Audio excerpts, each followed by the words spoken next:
say yes more than you say no, right?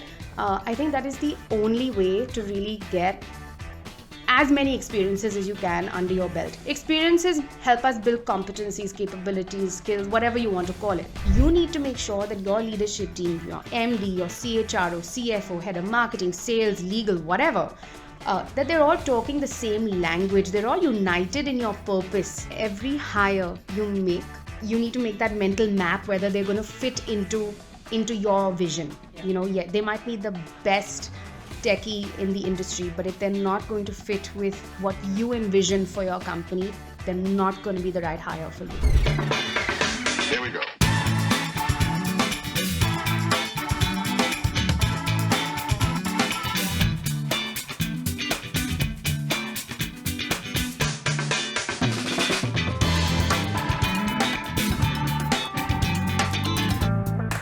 Good afternoon, everyone, and welcome to Jify Connect. My name is Anisha Dosa, and I'm going to be your host for the podcast. It gives me great pleasure to have Shenaya Jambusarwala on our podcast today. Shenaya and I go back a long while. In fact, our kids even go to school together now. But over the years of knowing her, we've had many, many interesting conversations about people, people's strategy, the importance of people in organization effectiveness. And today she's going to spend some time talking exactly about that with us on this podcast. A little bit about Shenaya's background. She's part of the leadership team at Kenvue. She also heads the APAC DEI. And prior to that, she spent close to 2 decades across Taj Hotels and Johnson & Johnson. She brings with her very, very rich experience in the HR practice and people strategy. I'm so thankful, Shenaya, that you are spending this time with us. It's my pleasure. Great to have women leaders in HR who've made such a big difference. So Shenaya, let's get started, right? Sure. What drew you to the field of HR, right? Like, where did you decide that I want to be part of HR? I want to deal with people. Where did it all start from? Anisha, unlike, a career in sales and marketing or finance or even law, I think, let's face it, HR is decidedly unsexy, right? So I'm not sure there's ever a child that says, I want to grow up and be an HR head. I don't think that happens. I could be wrong. It certainly didn't happen for me that way. Okay. If I really sort of look back as to how it all began, I think a lot of it stemmed from the fact that I was the middle child, right? I wasn't the eldest who was sort of, the pioneer and sort of paving the way for all of us. And I wasn't the youngest who was the center of attention and didn't really need to do much, to get what she wanted. Yeah. And so I had to figure out this middle ground, which also made me a very keen observer of people. I kind of figured out very quickly what makes different people tick and how can I get my way, but still make sure they're getting theirs as well, right? What are our common motivators? Obviously, as a child, it wasn't that language, but that's exactly how my brain started functioning. And I knew very early on that I wanted to do something that was centered around people. People gave me energy. They still do. And you know this, right? Yeah. You know this. Yeah. And so it started with actually wanting to study psychology. That was my thought. It wasn't really about how am I going to make this a career, right? And I loved it. I was hooked, right? It was my foray into subjects like organizational behavior, organizational change, design, and how really companies sort of create policy and structures that actually help people achieve their full potential. Yeah. I found the entire world fascinating. And then a natural segue past that was into HR, right? Yeah. Because how do you then translate that to the corporate world? Because I was very clear that I wanted to be part of corporate, India. And that's how HR happened for me. So with HR, I think it's more like you sort of fall into it. And then if you're very lucky, you fall in love with it. Yeah. And I really have. That's amazing. You obviously started this journey now almost close to 2 decades ago. Yes, stop saying that. Every time you say that, I feel very, very old. But sure, yes, it's been a while. It's been a while. And HR as a field has obviously evolved significantly, right? From being a field where you see CHROs kind of take on CEO positions. Absolutely. CHROs double hatting sometimes as CFOs and vice versa. It's a field that's evolved significantly. Absolutely. Right, from when you started. Yeah. What has your experience been, and how did you kind of think about a career path when you started HR, right? Like, did you think about, can I maybe look at business, or do I want to kind of just stick to people strategy and interacting with what makes people more effective? Yep. How did you kind of think about that? So, the examples that you gave me just now, of course, we've heard of these in the last, say, 5 years maybe. Yeah. So when I started out, to your point, there weren't very many of these examples, right? If you were in human resources, you were in human resources, and then you grew into the head of HR of the company, and then you retired from that position. Typically, that's how the trajectory went. Even today, if you ask me, where do you see yourself in 15 years? I don't know. And I like that I don't know, because of the fact that there are just so many possibilities now, right? Do I want to lead an organization's people strategy? Absolutely. But does that mean that I will never sort of segue into general management? No. In fact, very sort of mid into my stint with IHCL, so about I think 5 or 6 years into that role, I had an opportunity. In fact, after I got back from LSE and I was equipped with this fancy new degree in human resource management, that's when I decided to segue into business. Yeah. So I took on this role as the national head of the Chambers, which is India's first invitation-only corporate club, right? And this was a new role. There was no role like this. It was sort of crafted, and I had to make the most of it, right? So it was petrifying, and it was a business role.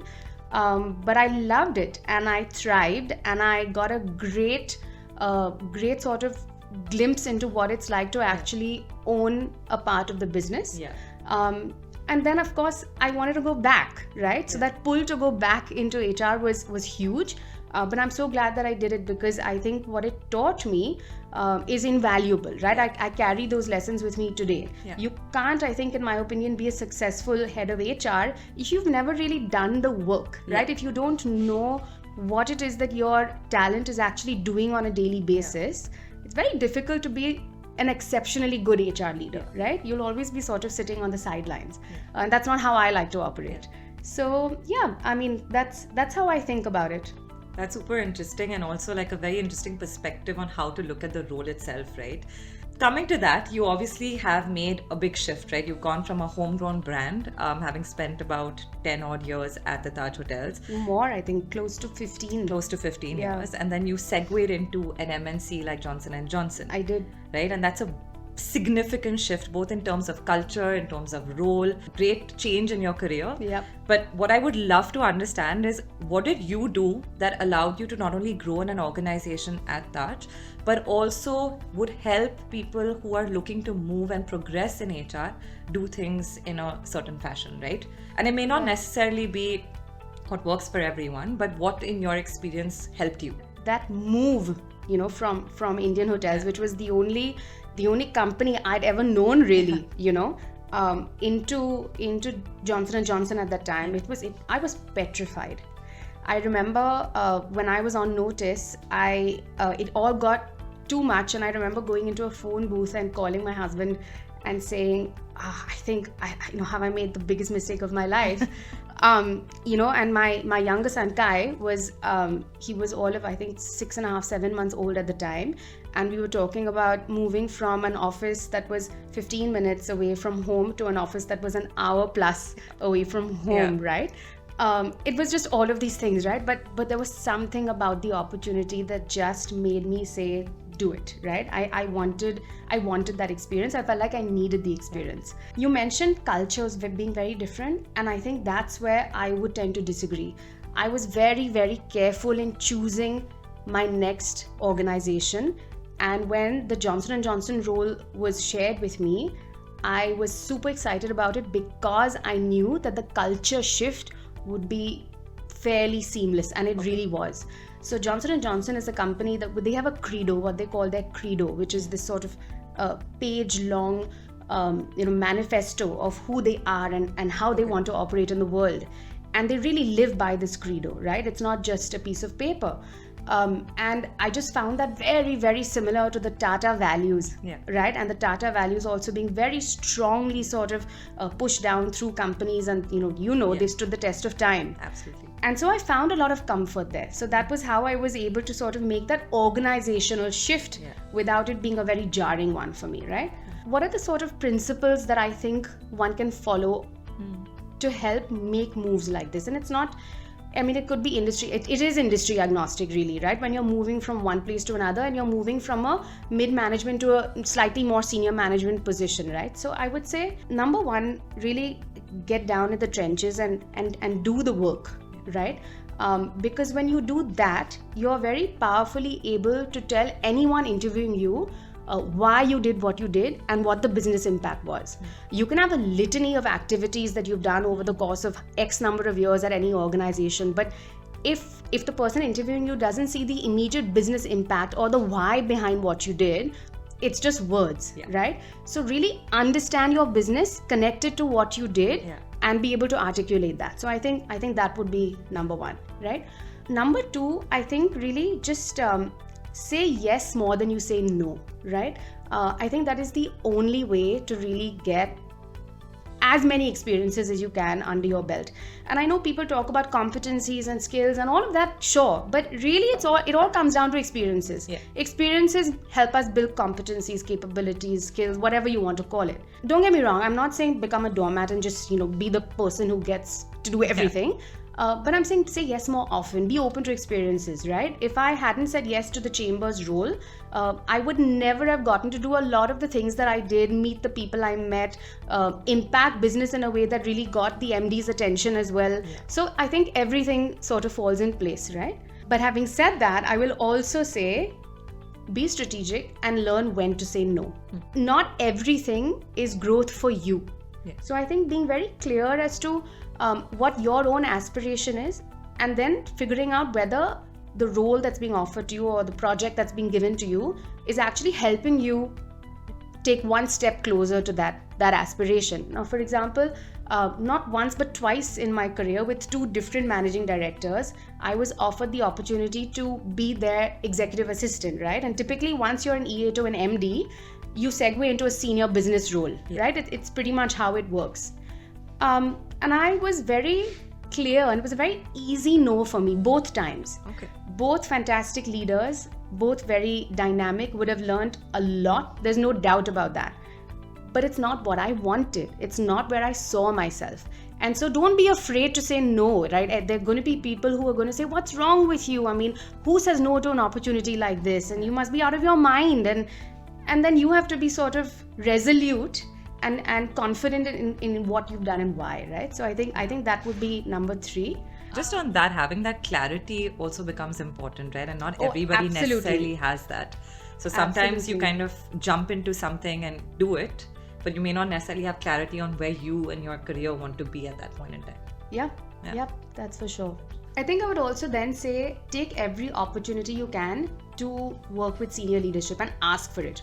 I mean, my dad always taught me, there's this Gujarati saying, but I won't go into that. It basically means ask for what you want and speak up, because otherwise nobody will know. And I cannot tell you how much I value that advice. It's taken me where I am today. And so put up your hand and ask to work with senior leadership as early on in your career as you can. I remember this one time there was a board meeting and they needed to assign this, sort of Spock role to somebody junior who would do follow-up emails with them. But that meant that the person had to be in the meeting, take notes, would be privy to emails. And I said, I'll do it, right? Now, it was obviously a very sort of unglamorous thing to do. You're chasing people to say, hey, we need to follow up. But what it gave me was a bird's eye view into how these people think, how they operate, what the dialogues are in these boardrooms.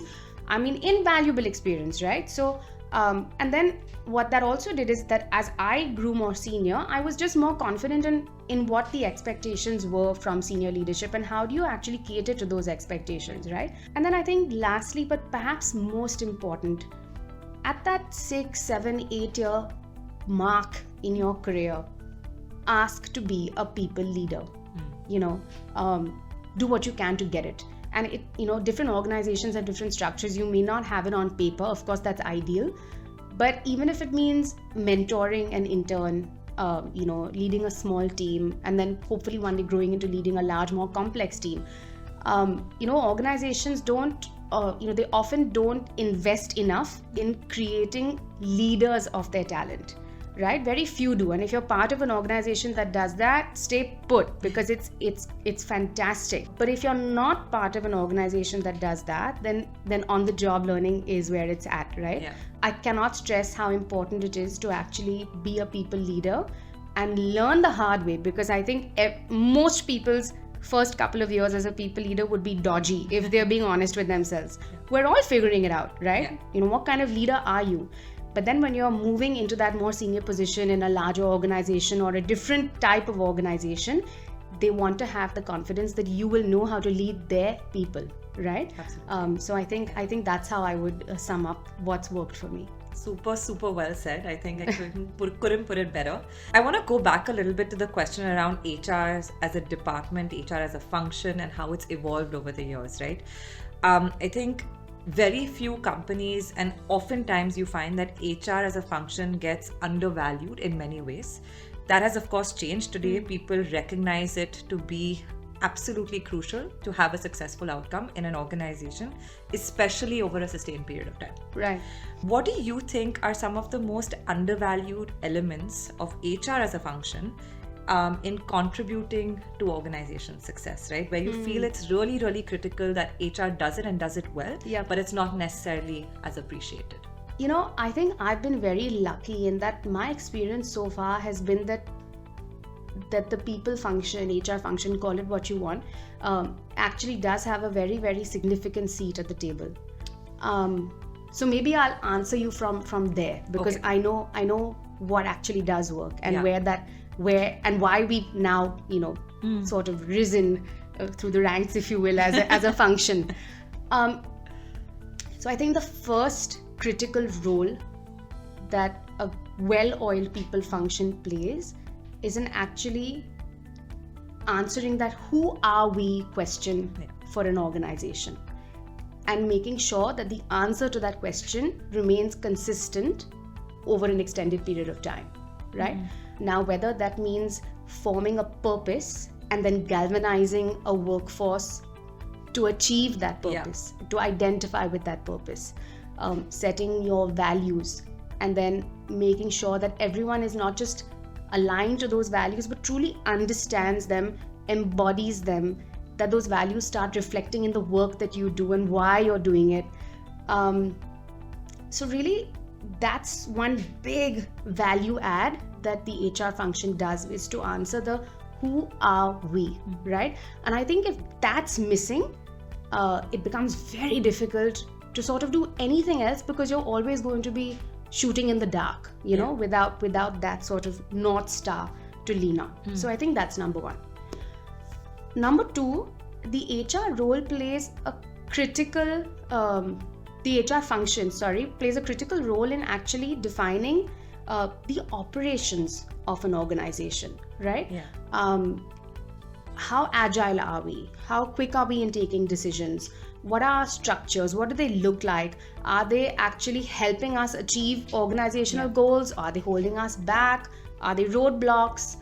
Are we actually, who are our talent? What kind of talent do we have? How are we making sure that they're doing their best every day? So really, how are we mobilizing the organization in terms of operations to do the best that they possibly can in the hours that we have to work, right?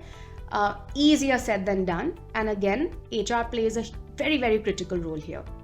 And I think number three, and in today's day and age, I think most important, is that the HR function really plays a pivotal role in charting that growth trajectory for a company. If your ear isn't to the ground, if you're not investing in training, in upskilling, in making sure that you're not just keeping up with the times, but you're ahead of the curve, you're innovating, and then you have all the processes that back that, you're never going to really be an industry leader. You'll always be a follower, right?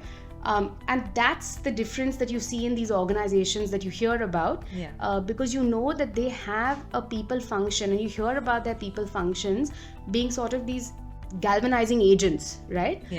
So I think this is the holy trinity of ways in which HR really impacts an organization's performance. HR and culture of an organization, right? Especially organization culture and a culture that's effective has over a period of time become a way of not just attrition, of helping reducing attrition, but it's also become a moat to many businesses to outperform it, whether it's on growth, profitability, whatever it may be, over a sustained period of time, right?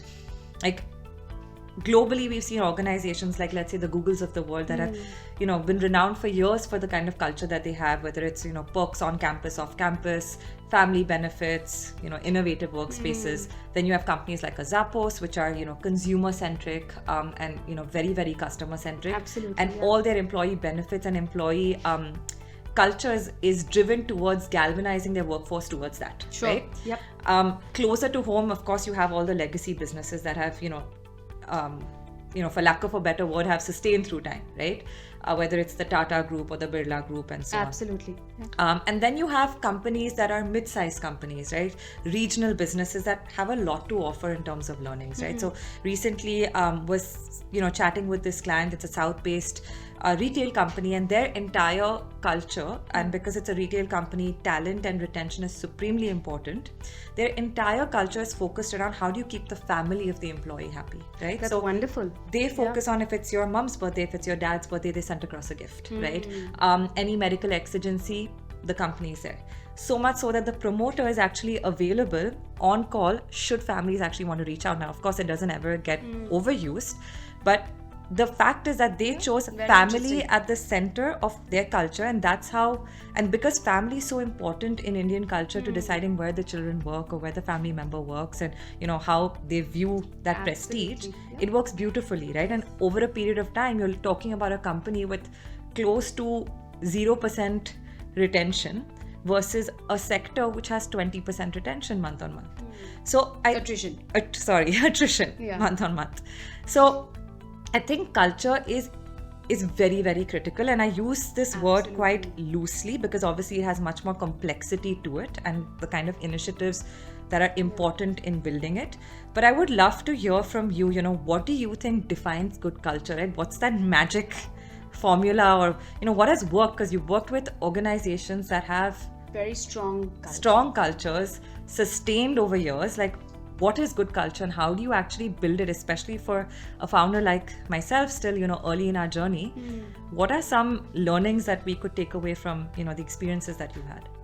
Right off the bat, right? If I were a founder, or what I would advise a founder today, be very, very intentional about your end goal and what you need to do to reach there in terms of the people that you're working with, right? Once you have that set, protect it ferociously, which means that every hire you make, you need to make that mental map whether they're going to fit into your vision. They might be the best techie in the industry, but if they're not going to fit with what you envision for your company, they're not going to be the right hire for you, right? So number one, just be very, very sure of the culture that you want your company to be known for, right? That's number one. Number two, as you then attract, hire, and build your team, right? Your leadership team and the couple down the line, be very clear in how you communicate that culture. I think just communication is so underrated. Clear communication, transparent communication that makes people feel like they're part of something, not that they're at the receiving end of something. It's an art, right? So over communicate and be authentic, right? I think these are all building blocks of really creating a great culture, so you have your intent, you're with your values, your purpose, all of that. You're hiring right, you're communicating right, hopefully.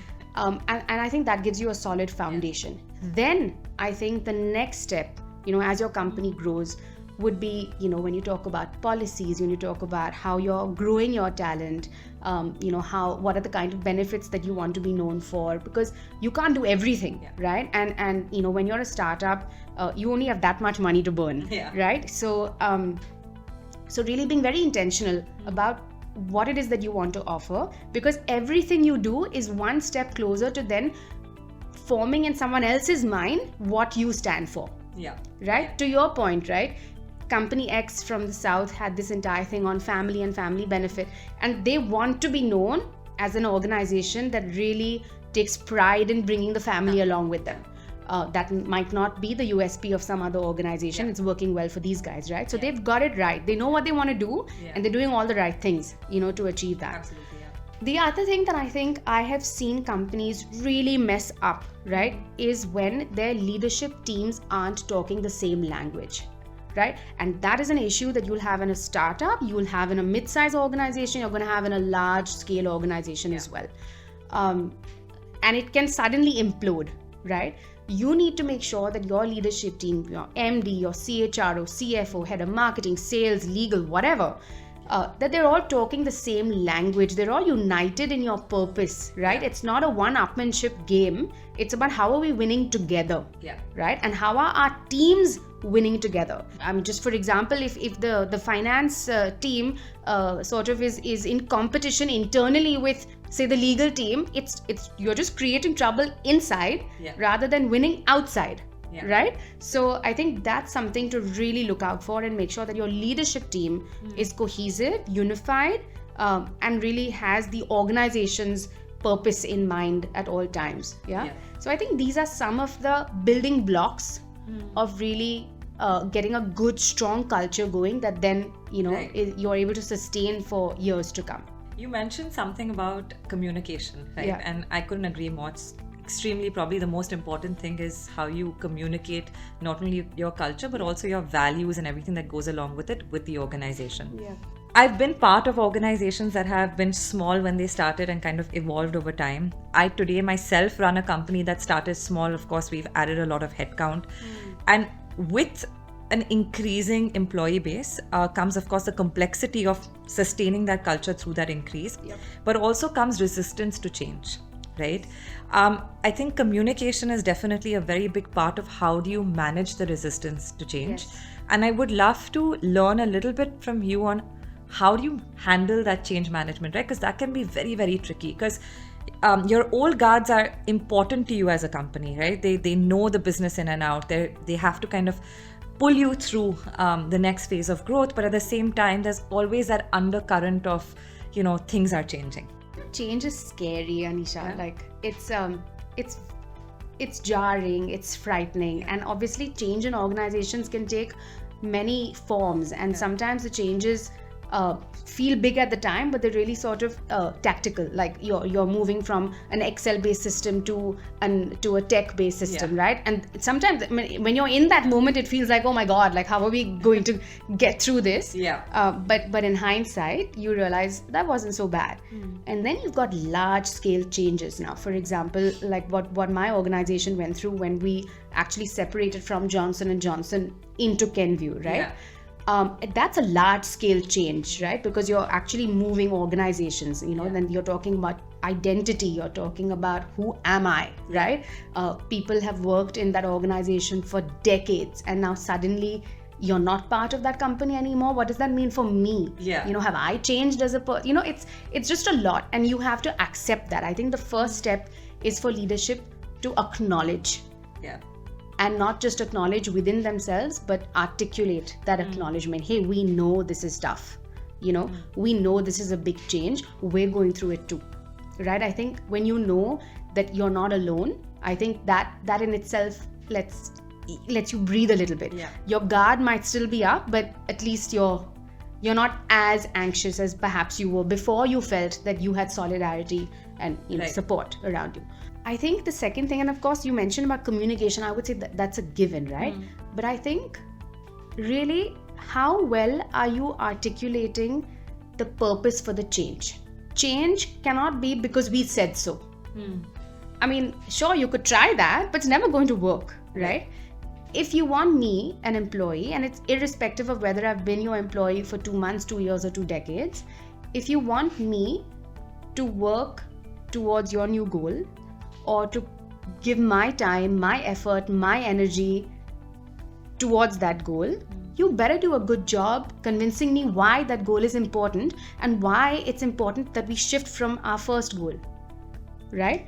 I think a lot of companies do a very bad job in that communication, explaining what's changed in the outside world, which has impacted us as an organization, which is why we need to make X change to ensure that we all keep having these fantastic jobs and the company's growing and all of that stuff, right? So really making sure that you're over communicating on the why. And then really, I think just being very open about what's working and what's not working, and letting employees feel that they have a voice and a say in the change. Nobody likes to be told what to do. Least of all someone, like you said, that's been with you for 15 years, has really built the organization, with you, and then they're being told, oh, you did it wrong, so now we're going to redo it, right? That's how I'm looking at it. That's not what leadership is saying, but that's how I'm perceiving it. Everything I've done is now valueless, and I have to start from scratch. That's my human emotional reaction to what I'm being told, right? Do I have a platform to voice that concern, right? And if I do have a platform, a fair, authentic, safe platform to voice that concern, who's listening? And what are they doing about it, right? So really having these employee assistance programs, having open house sessions where people can come and talk about what's on their mind, and what are some of the what's going on really, what are people thinking, trying to sort of sniff out what the chatter is, so that you can address it, always with the intent to actually address it for the better. So I think when some of these things happen, change becomes more palatable. And I would always say, quickly identify your change champions, the people who get it, the people, and hopefully there'll be people across your tenure spectrum, right? You'll have people who've been with you, built your business up from scratch, who realize, hey, you know what, they're right, we need this change. And I know why. And I'll do a really good job explaining it to my team, probably better than they'll do it, because these guys trust me, right? Identify your change champions and really leverage them to, do what they can to make sure that people understand what's happening and that no one feels threatened. So I think these are some of the things that companies can do to make sure that change process isn't as frightening as it sometimes is. So I mean, change champions is something that I think could be very, very effective. I won't say that we've necessarily used it. Definitely going to try that. We know how it goes. But for leadership, right? You mentioned something about having leadership be part of that communication, be part of understanding what employees want, and having an open, almost like an open dialogue between leadership and the organization that's going through the change, right?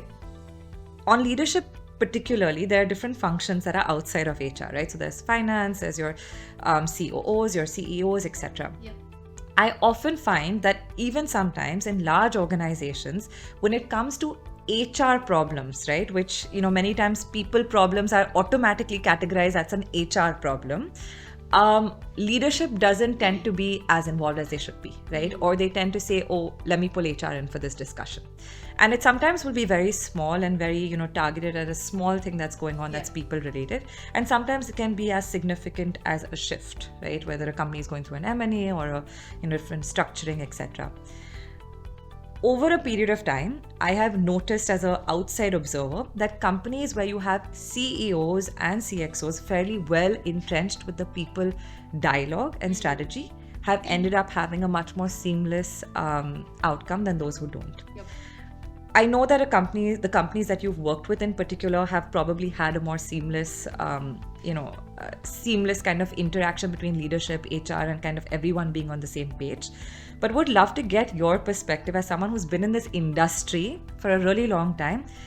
How important is it for CXOs to be as aligned to people's strategy and also not think of it as not my role and not my job? Because everybody has a team and the teams get you to where you want to go. If your MD, CXO, CEO says that people aren't their job, fire them. Like now, ASAP, stat, let them go. Okay, they're not good news, not happening. I've been fortunate enough to work with leaders who own their talent. So remember we talked about one of my principles, right? Which is to ask for leadership experience, team leadership experience, because that's, invaluable. That's where it starts and it culminates into you being a function head, a CXO who owns their teams. Now for an MD, for a CEO, that team is the entire organization. For a CFO, that would be the entire finance function, etc. In my organization, I have never ever heard anyone say that's an HR problem. If it's a people problem, I'm the people manager and I take ownership. I will bring HR in just to make sure that we have the right advice, we know what company policies might be, to get another opinion. But as the people leader, it's my responsibility and I will take that. It's a matter of pride actually. So I think that's something that companies need to actually nurture. And that's non-negotiable, right? Which is why I think that people leader training is so important, because at the CXO level, at the beginning, you can't suddenly make a leader of someone. Right. It's like a building block, right? There's so many aspects to leadership. So really, how organizations build their talent to become effective people leaders, right? That, to your point, that's going to go a long way in making sure that some of this us versus them dialogue doesn't sort of come into the picture. So Shenaya, thank you so much. This has been a very, very educative but also very fun session. Thank you. I want to end the podcast with a quick, fun, rapid fire. Oh, geez. So I'm gonna refer to my phone for that. Are you ready? I suppose. I mean, do I have a choice? No, not really. Okay, let's do this. What's the top quality you look for when interviewing candidates? Good, positive, high energy attitude. Someone who's going to learn. Okay. Favorite way to unwind after work? I have a 1 hour commute. I watch these sappy Hallmark movies. I think that's my guilty pleasure. And then once I'm home, I play with the kids. I think that nothing beats that. Awesome. Best career advice you've received? It sounds cliched, but it really is a bloody marathon. There's no start time, end time. You can take the detour that you want to take. Really, it's your marathon to run. So don't get caught up in how quickly you're getting promoted, who's going before you, it doesn't matter. It all levels out. First thing that comes to your mind when we say HR in 2030? I think just extremely data driven. Biggest challenge in your professional life today? I can't separate it from my personal life. I don't know if that's a challenge or if that's a reality, but I think just figuring the two out together. Okay. The next one I love. Maintaining work-life balance. A myth, a choice, impossible, a challenge. There's no balance. I mean, balance means this. There's no balance. It's like, what am I dialing up? What am I dialing down? What am I putting away to bring back another day? And just constantly having to make those choices and being okay with those choices. That's what it is. There's no balance. Okay. I'm with you on that one. Recommend one company that you believe has built a strong organization culture, which in turn drives superior performance. You're putting me on the spot. And obviously this is not a plug, but Kenvue. I mean, we're amazing. There's no question about it. Not biased at all. Absolutely not. Absolutely not. What a fantastic company we are.